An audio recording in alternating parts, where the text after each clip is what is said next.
Miss Mitchell's class this year?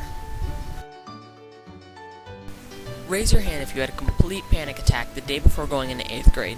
Seriously, just do it.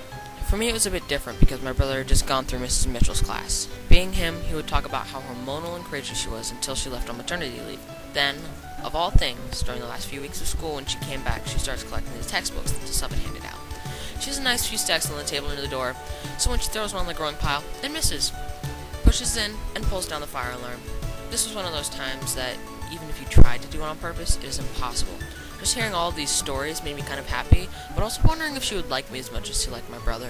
Well, I just left that to the experiences that were to happen during the school year.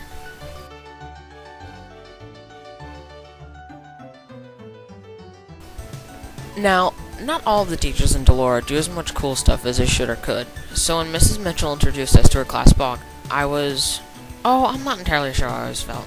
It was like the coolest thing a teacher has done since ever. I love to see how other people were doing on projects and what they were reading so that I could get some ideas for my next good read. I love crayons. I love everything about them. So when I came into class one day to see a crayon maker on the floor under the projector screen, the scent of crayons in the air, and a mixture of remade crayons and normal, non-redone crayons in crayon boxes, I got excited to know what we were doing. I think on the first day of 3, we talked about what we liked about crayons. On the second day, we got to write with crayons, and mind you, that is a challenge on its own. Writing with crayons is hard, mostly because there's never a point to use when writing, so the writing is almost impossible to understand.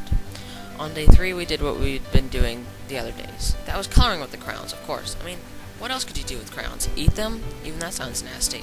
Moving on. Reading. That is a tricky beast to handle. Since I had read almost every book that I liked last year, I had nothing to read this year. Almost nothing, that is. I still had the occasional book from the bookstore to keep me going, and being me, those were mostly zombie books. I can never get enough zombies in my reading diet. As you know, zombie books are not for the lighthearted or squeamish. Enough about zombies. For now.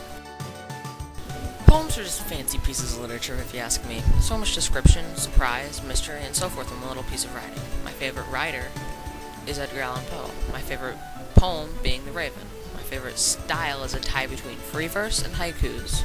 Free verse is, well, exactly as the name states. Free verses.